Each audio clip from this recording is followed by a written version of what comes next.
বন্ধুরা, এক সময়ের কথা কৈলাস পর্বতে ভগবান শিব ও মাতা পার্বতী বিরাজমান ছিলেন। শান্ত ও পবিত্র পরিবেশে মাতা পার্বতী ভগবান শিবের সঙ্গে আলোচনা করছিলেন। হঠাৎ মাতা পার্বতীর মনে একটি সন্দেহের উদয় হল। তিনি ভগবান শিবকে জিজ্ঞাসা করতে লাগলেন, হে স্বামী, আজ আমার মনে একটি গভীর সন্দেহ জন্ম নিয়েছে। অনুগ্রহ করে আপনি আমার এই সন্দেহের সমাধান করুন। ভগবান শিব স্নেহভরে বললেন, হে প্রিয়ে, তোমার মনে যে কোনো সন্দেহ থাকলে নির্ভয়ে জিজ্ঞাসা করো। তোমার সব সন্দেহের সমাধান করা আমার কর্তব্য। মাতা পার্বতী হাত জোর করে বললেন, হে প্রভু, আপনি তো সবই জানেন। এই জগতের কণাকণায় আপনারই বাস। আপনি সকল জীবের জন্মদাতা এবং আপনার আদেশেই কাল যে কোনো প্রাণীকে গ্রাস করে। আপনি এই সংসার পরিচালনা করেন। জন্ম ও মৃত্যু আপনারই অধীনে। কিন্তু হে প্রভু, আমি দেখে দুঃখ পাই। কেন কোনো নারী মাতৃত্বের সুখ লাভ করতে পারে না? কোন কারণে শিশুরা গর্ভেই মৃত্যুবরণ করে? শেষ পর্যন্ত কোন পাপের ফলে নারীদের গর্ভ নষ্ট হয়? হে ভোলা হয়, হে ভোলানাথ, হে কৃপানিধান, আমি জানতে চাই কেন একজন মাকে নিজের সন্তান হারানোর এত বড় দুঃখ সহ্য করতে হয়। অনুগ্রহ করে এর কারণ বিস্তারিতভাবে আমাকে বলুন। এর পেছনে কোনো রহস্য লুকিয়ে আছে? ভগবান শিব মৃদু হেসে বললেন, হে দেবী, আজ তুমি অত্যন্ত উত্তম প্রশ্ন করেছ। তোমার এই প্রশ্নের মধ্যে এই বিশ্বের সমস্ত মায়েদের কল্যাণ নিহিত আছে। হে উমা, এ সত্য যে কিছু শিশু গর্ভেই মৃত্যুবরণ করে। নারীদের দ্বারা কৃত কিছু পাপ ও ভুলের কারণেই তাদের গর্ভ নষ্ট হয়। সেই জন্য হে দেবী, আজ আমি তোমাকে এক অত্যন্ত প্রাচীন ও রহস্যময় কাহিনী শোনাব। এই কাহিনীর মাধ্যমে তোমার সব প্রশ্নের উত্তর পেয়ে যাবে। যে মানুষ এই প্রাচীন কাহিনী শোনে, সে উত্তম ও গুণবান সন্তানের প্রাপ্তি লাভ করে এবং তার সমস্ত পাপ নষ্ট হয়। মাতা পার্বতী বললেন, হে প্রভু, আমি এই কাহিনীর সম্পূর্ণ মনোযোগ দিয়ে শেষ পর্যন্ত অবশ্যই শুনব। অনুগ্রহ করে আপনি আমাকে সেই কাহিনী শোনান। তখন ভগবান শিব পার্বতীকে সেই প্রাচীন কাহিনী শোনাতে শুরু করলেন। হে প্রিয়ে, প্রাচীনকালে মধ্যদেশে এক অত্যন্ত শোভাময় ও সুন্দর নগরী ছিল। সেই নগরীতে ধনদত্ত নামে এক শেঠ বাস করতেন, যিনি খুবই ধনী ছিলেন। তার ঘরে ধন ধান্য ও কোনো জিনিসেরই অভাব ছিল না। তার এক অত্যন্ত সুন্দর কন্যা ছিল, যার নাম ছিল সুলোচনা। শেঠ ধনদত্ত তার কন্যার বিবাহ অন্য এক নগরে বসবাসকারী এক বৈশ্যের পুত্রের সঙ্গে দেন। সুলোচনার বিবাহ করার পর পুত্রের সঙ্গে দেন। সুলোচনার স্বামীর নাম ছিল সোমেশ। বিবাহের পর সুলোচনা স্বামীর সঙ্গে শ্বশুরবাড়িতে বসবাস করতে চলে যায়। শ্বশুরবাড়িতে গিয়ে সে দেখে সবাই তার সঙ্গে খুব ভালোবাসা ও সম্মানের সঙ্গে ব্যবহার করছে। সুলোচনা তার শ্বশুরবাড়িতে খুবই সুখে ছিল। সুলোচনার শাশুড়ির নাম ছিল কলাবতী। কলাবতী স্বভাবে অত্যন্ত নিষ্ঠুর, লোভী ও দুষ্টবুদ্ধিসম্পন্ন নারী ছিল। যেহেতু সুলোচনা পণ হিসেবে প্রচুর ধন নিয়ে এসেছিল, তাই কলাবতী উপরে উপরে ভান করে তাকে সম্মান করত। নিজের স্বার্থসিদ্ধির জন্য সে সুলোচনার সঙ্গে খুব মিষ্টি মিষ্টি কথা বলত। সে প্রায় সুলোচনাকে তার বাবার বাড়ি থেকে কিছু না কিছু আনতে বলত। সুলোচনা ছিল অত্যন্ত সহজ সরল ও নিরীহ। সে তার শাশুড়ির মিষ্টি কথায় সহজেই ভুলে যেত। শাশুড়ির কথা মেনে সে নিজের বাবাকে বলে ঘোড়া, গরু, বলদ, শস্য, বস্ত্র ইত্যাদি মূল্যবান জিনিস আনিয়ে নিত। আর তার বাবা ধনদত্ত নিজের মেয়ের সুখের জন্য সবকিছু আনন্দের সঙ্গেই দিয়ে দিতেন। কলাবতীর লোভ দিন দিন বেড়েই চলেছিল। সে সুলোচনার বাবার বাড়ির সব সম্পদ গ্রাস করতে চাইত। কিন্তু সরল সুলোচনা এই ষড়যন্ত্রের কথা কিছুই জানত না। সে তার শাশুড়ির মিষ্টি কথায় দ্রুতই খুশি হয়ে যেত এবং তার প্রতিটি কথা মেনে নিত। সুলোচনার স্বামী সোমেশ স্বভাবতই খুব সহজ সরল ছিল এবং নিজের মায়ের প্রতিটি আদেশ পালন করত।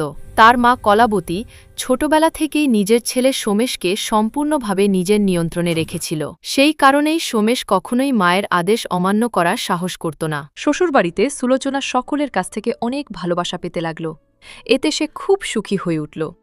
তার বাবাও মেয়েকে সুখী দেখে খুব আনন্দিত ছিলেন এবং মেয়ের সুখের জন্য নিজের সব কিছু ত্যাগ করতেও প্রস্তুত ছিলেন। এইভাবে সুখে বহু মাস কেটে যাওয়ার পর সুলোচনা গর্ভবতী হল। যখন তার শাশুড়ি কলাবতী এই খবর জানল, তখন সে খুবই আনন্দিত হল। সে সঙ্গে সঙ্গে সুলোচনার বাবা মাকে এই শুভ সংবাদ জানাল এবং একই সঙ্গে বড় বড় দামি জিনিসের দাবিও করল। এই সংবাদ শুনে সুলোচনার বাবা অত্যন্ত খুশি হলেন। তিনি নিজের মেয়ে ও আগত নাতির জন্য অনেক কাপড়, খাদ্যশস্য, মিষ্টান্ন ও গয়না নিয়ে সুলোচনার শ্বশুরবাড়িতে পৌঁছালেন। সেখানে তাকে অত্যন্ত ভালোবাসা ও সম্মানের সঙ্গে অভ্যর্থনা করা হল। বাবাকে দেখে সুলোচনা তাকড়া হল। বাবাকে দেখে সুলোচনাও খুব আনন্দিত হল। কিছুক্ষণ থেকে সেই দিনই তার বাবা নিজের বাড়ি ফিরে গেলেন। অনেক দিন ধরে সুলোচনার গর্ভ ধীরে ধীরে বেড়ে চলল এবং তার শাশুড়িও তার খুব ভালোভাবে যত্ন নেওয়ার ভান করতে লাগল। কিন্তু কয়েকদিনের মধ্যেই এমন এক দুর্ঘটনা ঘটল যার ফলে সুলোচনার জীবন দুঃখে ভরে গেল। তার হাসিখুশি জীবনে হঠাৎ করেই ঘোর অন্ধকার নেমে এলো। একদিন হঠাৎ কোনো কারণে সুলোচনার গর্ভপাত হয়ে গেল। এই ঘটনায় সুলোচনার শাশুড়ি কলাবতী ভীষণ রেগে গেল এবং নিজের আসল রূপ দেখিয়ে সুলোচনাকে কটু কথা শোনাতে লাগল। সে চিৎকার করে বলল, ওরে পাপিনী, সত্যি সত্যি বল, তুই কোন পাপ করেছিস? বংশ ধ্বংসকারী কলঙ্কিনী, তুই কি নিজের সন্তানকেই খেয়ে ফেলেছিস?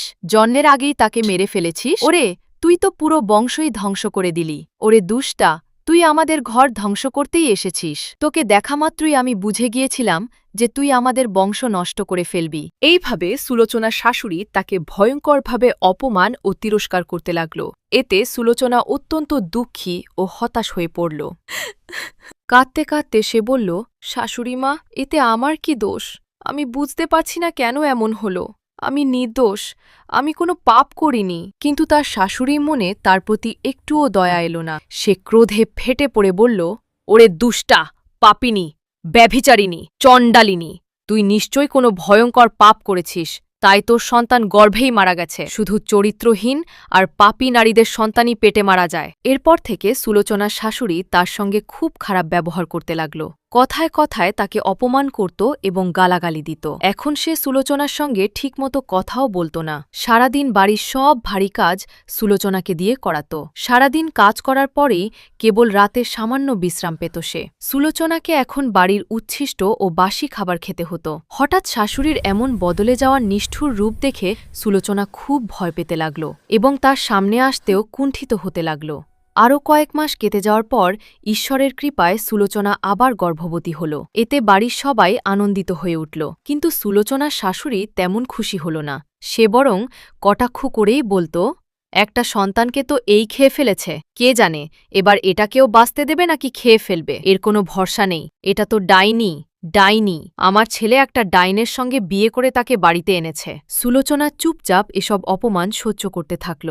এইবার সুলোচনার শাশুড়ি এই বিষয়ে সুলোচনার বাবাকে কোনো খবরই দিল না এবং চুপ করে রইল। এদিকে ধীরে ধীরে সুলোচনার গর্ভ বেড়ে চলল। গর্ভবতী অবস্থার নাজুক পরিস্থিতিতেও সুলোচনা বাড়ির সব কাজ করতে থাকল। খুব ক্লান্ত হয়ে পড়লেও তার শাশুড়ির মনে তার প্রতি একটুও দয়া জাগত না। এইবার সুলোচনার 9 মাস পূর্ণ হল এবং তার প্রসবের সময় এসে গেল। সুলোচনাকে একটি ঘরে নিয়ে যাওয়া হল এবং সে সন্তান প্রসব করতে লাগল। যখন সুলোচনা শিশুটির জন্ম দিল, তখন তার মুখ থেকে কোনো শব্দ বের হল না। সে কোনো নড়াচড়াও করছিল না। দুর্ভাগ্যবশত এইবারও সুলোচনা একটি মৃত পুত্র সন্তানের জন্ম দিল। এই কথা জানতে পেরে সুলোচনার মা আর তার শাশুড়ি গর্ভবতী সময়ে আদিল। এই কথা জানতে পেরে সুলোচনা অত্যন্ত দুঃখিত হয়ে পড়ল এবং জোরে জোরে বিলাপ করে কাঁদতে লাগল। এদিকে তার শাশুড়ির রাগ সপ্তম আকাশে উঠে গেল। সে সঙ্গে সঙ্গে সুলোচনার চুল ধরে তাকে বাড়ি থেকে টেনে বের করে দিল এবং বলল, ওরে দুষ্টা, পাপিনী, তুই এই বাড়িতে থাকার যোগ্য নোস। তুই তো চণ্ডালিনী, তুই আমার নাতিকে খেয়ে ফেলেছিস। এখন তুই এই বাড়িতে এক মুহূর্তও থাকতে পারবি না। এই মুহূর্তে বাড়ি ছেড়ে বেরিয়ে যা। আজ থেকে আমি তোকে এই বাড়িতে থাকতে দেব না। কোথাও গিয়ে মর, কোনো নদীতে ঝাঁপ দে বা আগুনে পুড়ে ছাই হয়ে যা, কিন্তু এই বাড়িতে আমি আর তোকে থাকতে দেব না। এইভাবে নির্মম অপমান ও গালাগালি করে শাশুড়ি সুলোচনাকে ধাক্কা মেরে বাড়ি থেকে বের করে দিল। সুলোচনার স্বামী সোমেশ চুপচাপ দাঁড়িয়ে সবকিছু দেখছিল। মায়ের ভয়ে সেও কিছু বলল না। তারপর সুলোচনা কাঁদতে কাঁদতে সেই অবস্থাতেই বাড়ি ছেড়ে চলে গেল। চলতে চলতে সুলোচনা এক ঘন জঙ্গলে পৌঁছাল। সেই বন ছিল অত্যন্ত ঘন ও ভয়ঙ্কর। সেখানে দূর দূরান্ত পর্যন্ত কোনো মানুষ দেখা যাচ্ছিল না। তারপর সে সেই বনে একটি খুব বড় ও সুন্দর বটগাছ দেখতে পেল। সেই গাছের কাছে একটি খুব সুন্দর আশ্রম ছিল। সুলোচনা দ্রুত সেই আশ্রমের কাছে গিয়ে চারদিকে তাকাল, কিন্তু সেখানে কাউকে দেখতে পেল না। সে সেখানেই বসে বিশ্রাম নিতে লাগল। সুলোচনা এতটাই ভীত ও বিষণ্ণ ছিল যে শেষে নিজের বাবার বাড়িতেও যেতে চাইছিল না।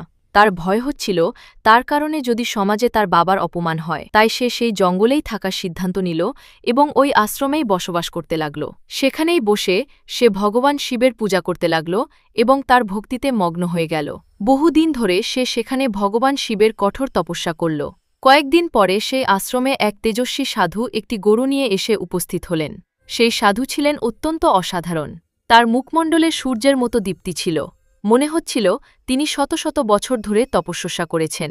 আসলে তিনি ভগবান শিবেরই একজন গণ বা রূপ ছিলেন। সুলোচনা যখন সেই সাধুকে দেখল, তখন সে খুব আনন্দিত হল এবং তার অভ্যর্থনা করল। সে বলল, পধারুন হে সাধু মহারাজ, আপনাকে স্বাগত।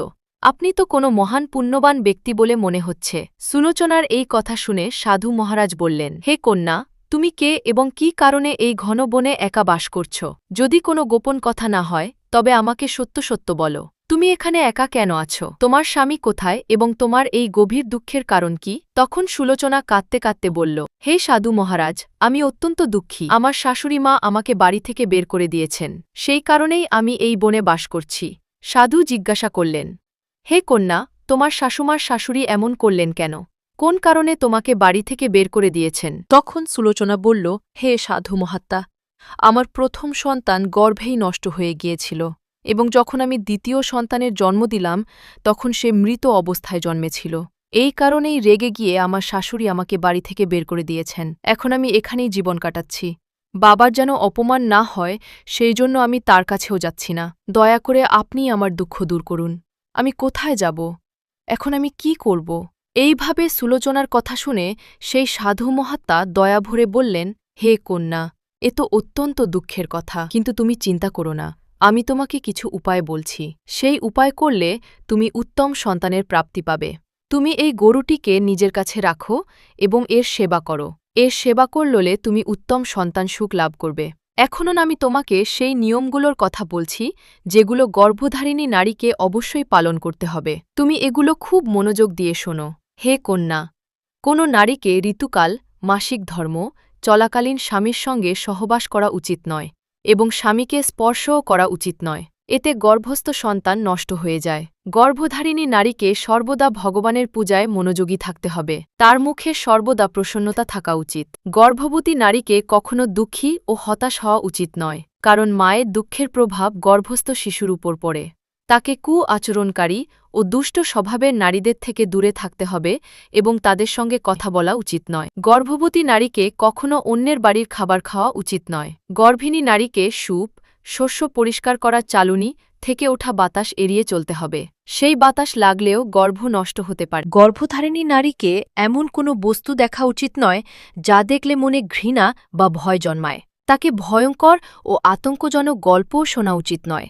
গর্ভবতী নারীকে অতিরিক্ত গরম ও ঝাল খাবার খাওয়া উচিত নয়। আগের খাওয়া খাবার ভালোভাবে হজম না হওয়া পর্যন্ত পুনরায় খাওয়া উচিত নয়। যেসব নারীর সন্তান জন্ম নিয়ে মারা যায় অথবা যারা বন্ধ্যা, তাদের সঙ্গে যোগাযোগ রাখা উচিত নয়। যে নারী এই নিয়মগুলো পালন করে সে উত্তম পুত্র সন্তান লাভ করে, আর যে নারী এই নিয়মগুলো পালন করে না তার গর্ভপাত হয় বা গর্ভধারণ ব্যর্থ হয়। হে কন্যা, এখন আমি তোমাকে পুত্রলাভের একটি বিশেষ উপায় বলছি। এটিও মনোযোগ দিয়ে শোনো। ঋতুকালের সময় 4 দিন পর্যন্ত নারীকে স্বামীর সঙ্গে সহবাস করা উচিত নয়। চতুর্থ দিনে সে শুদ্ধ হয়। 1 সপ্তাহ পরে সে দেবদেবতার পূজা করার যোগ্য হয়। সহবাসের সময় নারী ও পুরুষের মনে যেমন কল্পনা ও ভাব থাকবে তেমনি গর্ভে সৃষ্টি হবে, এতে কোনো সন্দেহ নেই। জোর তিথির রাতে সহবাস করলে পুত্র সন্তান হয় এবং বিজোড় তিথিতে সহবাস করলে কন্যা সন্তান জন্মায়। জোড় তিথি বলতে বোঝায় চতুর্থ, ষষ্ঠ, অষ্টম, দশম, দ্বাদশ ও চতুর্দশ রাত্রি। বিজোড় তিথি হল পঞ্চম, সপ্তম, নবম, একাদশ ইত্যাদি। ঋতুকালের প্রথম সপ্তাহ বাদ দিয়ে দ্বিতীয় সপ্তাহে নারীর সহবাস করা উচিত। নারীর ঋতুকাল 16 রাতের হয়। যদি কোনো নারী মাসিকের পর চতুর্দশ রাত্রিতে সহবাস করে তবে সেই গর্ভ থেকে অত্যন্ত গুণবান, ভাগ্যবান, ধনী ও ধর্মনিষ্ঠ পুত্রের জন্ম হয়। ঋতুকালের পঞ্চম দিনে নারীদের তিক্ত, ঝাল ও গরম খাবার ত্যাগ করে মিষ্টি খাবার গ্রহণ করা উচিত, কারণ নারীর গর্ভাশয় ঔষধের পাত্রের মতো এবং পুরুষের বীর্য অমৃততুল্য। তাই সহবাসের আগে নারীদের ঝাল, তেতো ও গরম খাবার খাওয়া উচিত নয়। সেই সাধু বললেন, হে দেবী, এইভাবে আমি তোমাকে সন্তান লাভের গুরুত্বপূর্ণ নিয়মগুলো বলে দিলাম। তুমি এগুলো পালন করো, নিশ্চয়ই উত্তম সন্তান সুখ লাভ করবে। নিয়মগুলো শুনে সুলোচনা চিন্তিত হয়ে বলল, হে মুনিবর, আপনি নিয়ম তো বললেন, কিন্তু এই সময় আমার স্বামী আমার কাছে নেই। তাহলে তার সঙ্গে আমার মিলন কিভাবে হবে এবং আমি কিভাবে সন্তান সুখ পাব? সাধু মহাত্মা মৃদু হেসে বললেন, হে কন্যা, তুমি এখন থেকেই এই গোমাতার সেবা করো। তোমার স্বামী নিজে থেকেই তোমার কাছে চলে আসবে। এত কথা বলে সেই সাধু মহাত্মা সেই স্থান থেকে অন্তর্ধান হয়ে গেলেন। হঠাৎ তাকে অদৃশ্য হতে দেখে সুলোচনা বিস্মিত হয়ে গেল। সে বুঝতে পারল স্বয়ং ভগবান শিবই তাকে দর্শন দিতে ও পথ দেখাতে এসেছিলেন। তারপর সুলোচনা প্রতিদিন সেই গরুটির সেবা করতে লাগল। প্রতিদিন সকালে উঠে সে গরুকে খাবার দিত এবং ভগবান শিবের আরাধনা করত। এদিকে সুলোচনার স্বামী সোমেশ রাতের স্বপ্নে স্বয়ং ভগবান শিবকে দর্শন পেল এবং তিনি তাকে স্ত্রীর কাছে যাওয়ার আদেশ দিলেন। পরদিন ঘুম থেকে উঠেই সোমেশ তার স্ত্রীকে খুঁজতে সেই ঘন জঙ্গলের দিকে রওনা হল। সেখানে গিয়ে সে সেই আশ্রমটি দেখতে পেল। আশ্রমের কাছে গিয়ে সে তার স্ত্রী সুলোচনাকে দেখতে পেল। স্ত্রীকে জীবিত ও নিরাপদ দেখে সে অত্যন্ত আনন্দিত হল। এরপর সেও তার স্ত্রীর সঙ্গে সেই জঙ্গলেই বসবাস করতে লাগল। কিছুদিন পরে সুলোচনার ঋতুকাল আসে এবং সেই সাধু মহাত্মার বলে দেওয়া নিয়মগুলো পালন করে সে তার স্বামীর সঙ্গে সহবাস করে। স্বামীর মিলনে সুলোচনা আবার গর্ভধারণ করে এবং তারপর ৯ মাস পর্যন্ত সেই গর্ভ তার শরীরে নিরাপদে বেড়ে উঠতে থাকে। ৯ মাস পূর্ণ হলে সুলোচনার এক অত্যন্ত সুন্দর ও তেজস্বী পুত্ররত্নের জন্ম হয়। সন্তান পেয়ে সুলোচনা ও তার স্বামী দুজনেই অত্যন্ত আনন্দিত হয়। পুত্রের জন্মের পর সেই অলৌকিক গরুটিও সেই স্থান থেকে অদৃশ্য হয়ে যায়। এই আশ্চর্য ঘটনা দেখে সুলোচনা ও তার স্বামী বিস্মিত হয়ে যায়। এরপর তারা তিনজন আনন্দের সঙ্গে নিজেদের বাড়িতে ফিরে যায়। এদিকে সুলোচনার শাশুড়ি কলাবতী তার ছেলেকে সুলোচনার সঙ্গে এবং কোলে একটি শিশুকে নিয়ে আসতে দেখে খুব খুশি হয়ে যায়, কারণ তার তো কেবল বংশধরই চাইছিল। সে সুলোচনাকে জিজ্ঞাসা করে, হে পুত্রবধূ, তুমি এটা কিভাবে করলে? কোন কারণে তুমি জীবিত পুত্র সন্তান পেলে? সুলোচনা তার শাশুড়িকে সমস্ত সত্য ঘটনা জানিয়ে দেয়। সে জঙ্গল, আশ্রম ও সাধুর কথা সব খুলে বলে, কিন্তু কলাবতী এতে বিশ্বাস করে না। সে জিজ্ঞাসা করে সেই জায়গাটি কোথায়। সুলোচনা তাকে সেই স্থানের ঠিকানা জানিয়ে দেয়। পরদিন কলাবতীর মনে প্রবল লোভ জন্মায়।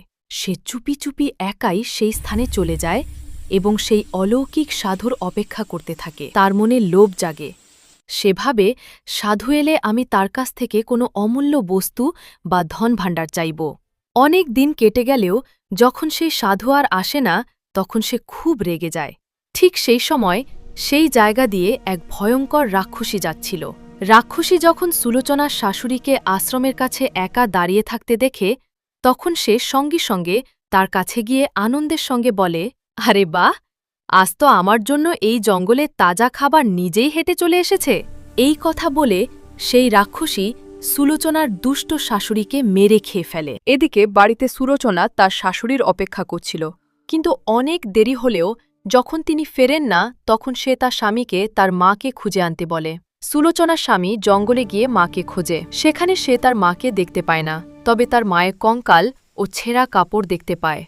তা দেখে সে দুঃখী মনে বাড়িতে ফিরে আসে। সেখানকার এক বাসিন্দার কাছ থেকে তারা জানতে পারে যে সেই জঙ্গলে এক রাক্ষসী বাস করত এবং সেই রাক্ষসী তার মাকে মেরে ফেলেছে। নিজের লোভ ও কুকর্মের কারণেই সুলোচনার শাশুড়ি রাক্ষসীর খাদ্য হয়েছে। এরপর সুলোচনা ও তার স্বামী সোমেশ তাদের পুত্রকে নিয়ে সুখে ও ধর্মের পথে জীবনযাপন করতে থাকে।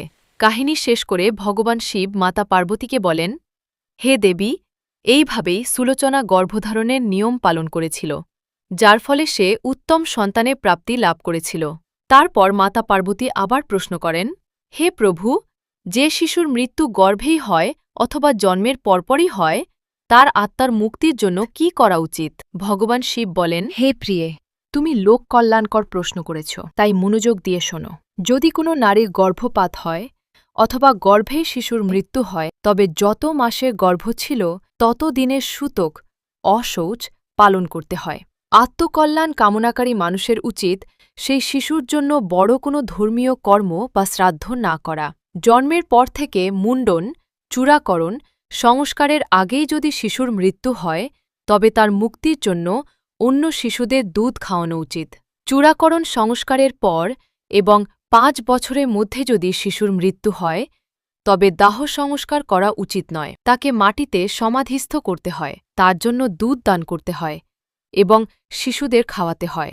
যদি ৫ বছরের পর শিশুর মৃত্যু হয়, তবে তার দাহ সংস্কার করে জলভরা মাটির কলস ও ক্ষীর দান করতে হয়। তবেই সেই শিশুর পুনর্জন্ম বা সদ্গতি লাভ হয়। শেষে ভগবান শিব বলেন, হে পার্বতী, এটাই গর্ভ ও সন্তানের গভীর রহস্য।